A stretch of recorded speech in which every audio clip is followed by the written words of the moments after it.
തൊഴിലുറപ്പ് പദ്ധതി doctor Manmohan Singh government കൊണ്ടുവന്നപ്പോൾ ഇന്ത്യയുടെ സാമ്പത്തിക ഭദ്രതയെ തന്നെ കൂടുതൽ സുരക്ഷിതമാക്കി. കാരണം പൈസ നമുക്കറിയാം റൊട്ടേറ്റിംഗ് നടക്കും, അവർക്ക് സാധാരണക്കാർ ജനങ്ങൾ ചെയ്ത് പിന്നെ മാർക്കറ്റിലേക്ക് പോകുന്നു.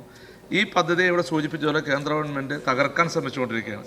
സാറേ, ഇപ്പോൾ നമുക്കറിയാം, ഇപ്പോൾ 3 മാസമായി തൊഴിലുറപ്പ് പദ്ധതിയിൽ അവർക്കുള്ള അവർ കഠിനാധ്വാനം നടത്തി ജോലി ചെയ്ത പൈസ കൊടുക്കാനുള്ളത്, അവരെ പൈസ കൊടുക്കാൻ, അത് ഏത് രീതിയിലേക്ക് നമുക്ക് എത്രയും വേഗം അത് കൊടുക്കാൻ സാധിക്കുമോ എന്നത്തേക്ക് കൊടുക്കാൻ കേന്ദ്ര ഗവൺമെൻറ്റിന് കിട്ടാനുള്ളതാണെങ്കിൽ അത് ഗവൺമെൻറ്റിൽ കൂടുതൽ സമ്മർദ്ദം ചെലുത്തിക്കൊണ്ട് ഈ സാധാരണക്കാരായ തൊഴിലാളികളുടെ തൊഴിൽ ചെയ്ത തുക എന്ന് കൊടുക്കാൻ സാധിക്കുന്നതാണ് എൻ്റെ ചോദ്യം. Yes minister.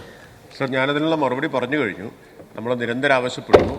811.977 കോടി രൂപ 3 ഇനത്തിലുമായി കൂലി, മെറ്റീരിയൽ ഘടകം, അതുപോലെ തന്നെ ഭരണച്ചെലവ് ഇനങ്ങളിലായിട്ട് കുടിശ്ശികയാണ്.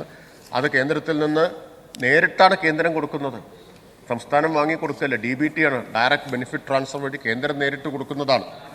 അപ്പോൾ അതുകൊണ്ടാണ് ഞാൻ പറഞ്ഞത്, ബഹുമാനായിട്ടുള്ള അംഗം ശ്രീ അൻവർ സാദത്തിന് സ്വാധീനിക്കാൻ കഴിയുന്ന 18 MP-മാർ ഡൽഹിയിലുണ്ട്.